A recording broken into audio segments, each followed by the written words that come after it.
And good morning, Hoosier fans, and welcome to another aggravating edition of Hoosier Morning After. This is Hoosier Morning After Ohio State. I'm your host, Chad Schwartzkopf. Yesterday afternoon, our Indiana Hoosiers, go on to lose to Ohio State 78-59 in a game that really got away from the Hoosiers from the start. Ohio State goes on a 19-0 run to start the game. Battled back decently in the first half when it kind of looked very hopeless. At least bring it within 10, got it to single digits. That's kind of what you wanted. You kind of wanted to feel like we still had a chance in this game. Like we still could pull out some random heroics at one point. And they kind of made me feel a little bit better going into half. I wasn't as frustrated. I felt like, and it's horrible to feel this way because this is not a way to feel about your team, but okay, we don't start well. We don't play well at the beginning. Our star player doesn't show up at the beginning of games either, but he turns it on in the second half. We'll be fine. We'll get going. Something will happen. We could still have a chance at this. And for a moment, we did, actually. We had Lander in there, and there was a great play, probably the best play of the game, and hopefully a window into next year. And again, I'm flip of a coin if Trace Jackson stays or goes. I still think it's a flip of a coin. But anyways, if he's here next year, we see a little glimpse of the types of plays that can happen as we get Christian's confidence up better, as he plays a little bit better, gets a little more play time, in his patience on offense. And I don't mean patience in the way that patience, but with urgency. It's weird to say that because I think the rest of our guards at a lot of times have too much patience. Rob, I think, has too much patience where he's not being aggressive. He's not looking to score. He's just kind of, it's small little probes towards the basket where I feel like Christian probes a lot harder towards the basket and looking to score and has vision to try to score, not only with himself, but with another player. He's looking to get the ball into Trace Jackson Davis, curl around, drive and kick.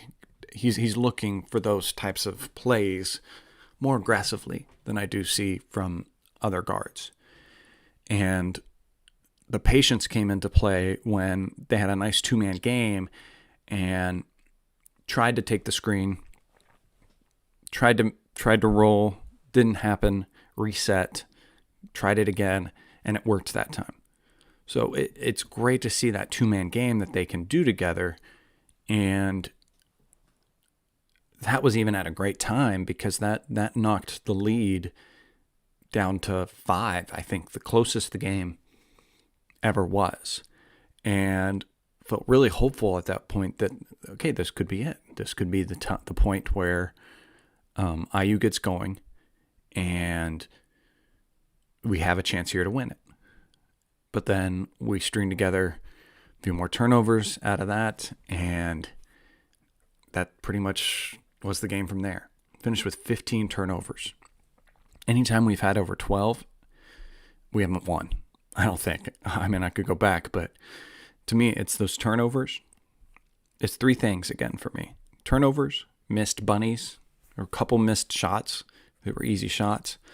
But the biggest glaring one for me, and was what you saw at the beginning of the first half, was rebounds. IU finishes with 28 rebounds to Ohio State's 36. And what that translates to, especially on offensive side for them, is 20 points off of second chance baskets. You're not going to win games if you're not getting some of those rebounds and getting going. The numbers overall, again, they look good for Trace Jackson Davis or decent enough for Trace Jackson Davis in the end of the game, 23 points and 9 rebounds. But what doesn't look good is if you just watched. I mean, if any of you heard those stats and didn't know, if I told you those stats, you'd probably be surprised. I mean, I'm surprised by it because you didn't see the play like that. In the post-game show, they talked to Archie about the slow starts and everything, and mentioned that Trace knows that he's a slow starter, and that he has to kind of feel out the game and everything. And I think there it is. It's in his head, and I think a lot of the players are in their heads as well. If we need a sports psychologist, if it's all this stuff with COVID and how the year's very different. But I don't know. Maybe you look to that when you're thinking about the inconsistencies of this team.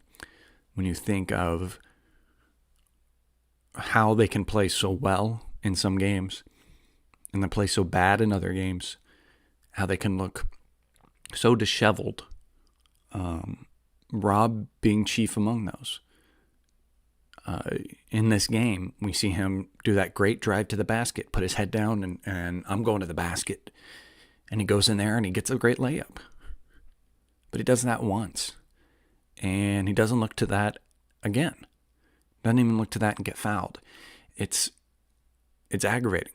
Like why? What was different that one time? Were things so drastically different? Did Ohio State do something so drastically different in that one play, that one possession, that allowed you to go to the basket? Probably not. Probably not something that drastic. And, I mean, Rob struggled again. I think Archie was digging to try to find, since a lot of the ball handlers, Rob and Christian tried in there. Al got the ball and had to run the offense a little bit here and there. And again, I don't think that's Al's game, is to play on the ball. He's a more off the ball shooter. He does well in that. I mean, Armand struggled as well. Again, Rob, Al and Armand had a really good game against Northwestern, and maybe they're tired. Maybe their legs weren't there. I mean, you play a game that goes late and goes into double overtime. You have to fly home.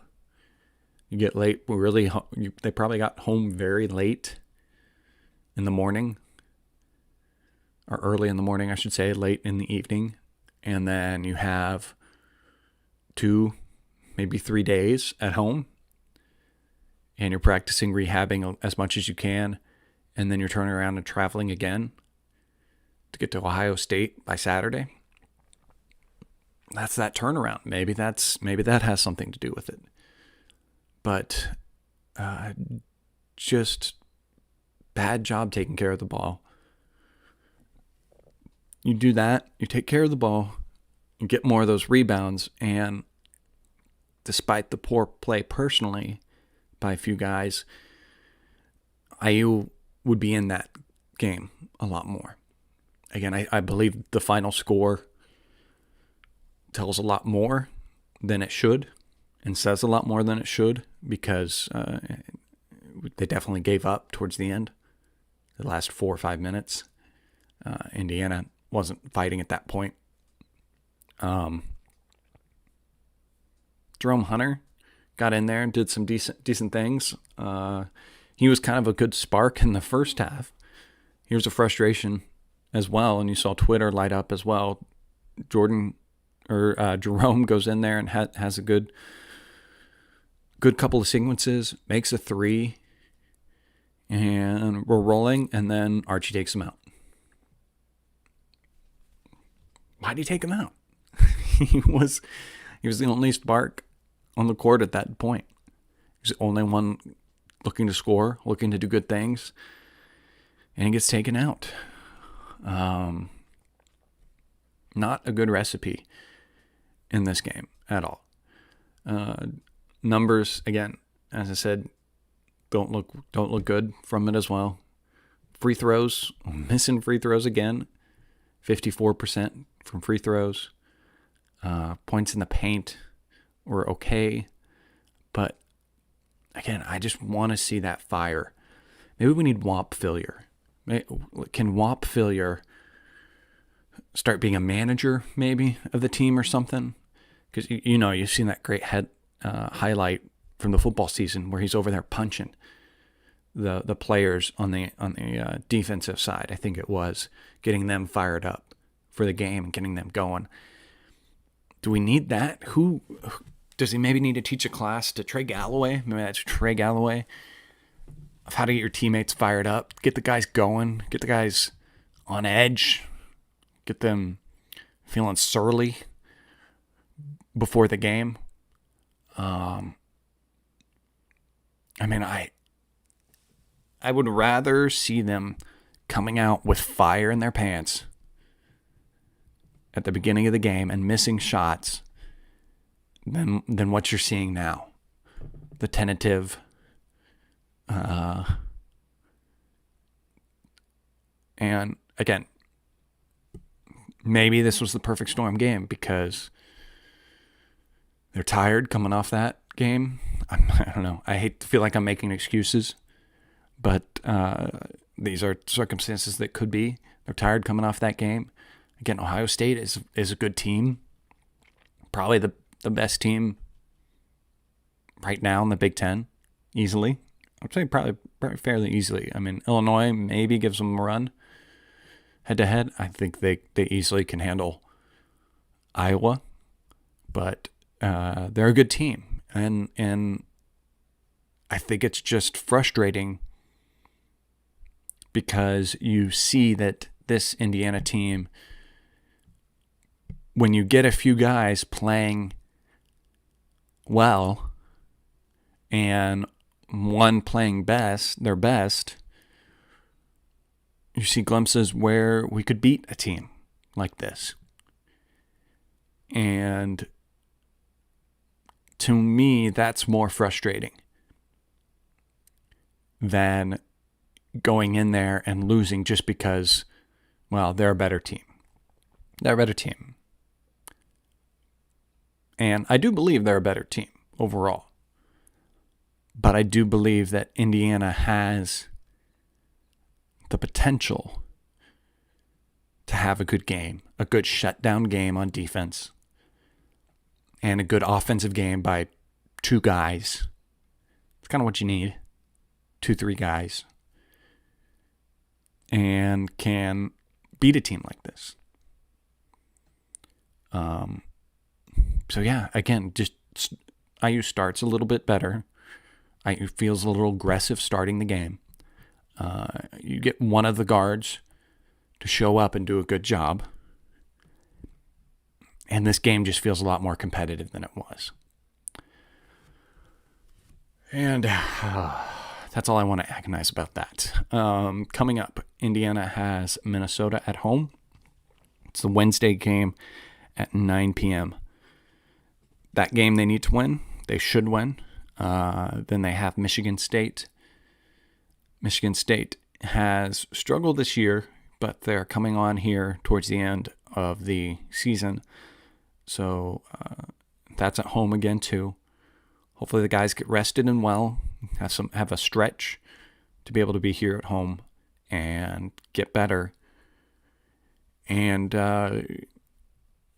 here's the chance. Here's where we see this pattern for this team. We've had a dip down now. Now let's see what the response is. So, yeah. What does this team want to do moving forward? What do they want to do? How do they respond? How's the coaching staff respond? We shall see. That will do it on this edition of Hoosier Morning After. Thanks for watching. Please like and subscribe to this video. Also hit the notification bell, then you will know when we go live. Please follow me on Twitter at General Chadwick. There you can find out information about the show, and I tweet out the link to this show right before. and also let you know when I get it up on the other podcast platforms. Special thanks to friend and fellow high school grad Bob Thompson for producing the music you hear on the show. That'll do it for this show, guys. We'll see you again the next morning after the game. Until then, have a wonderful day and go Hoosiers.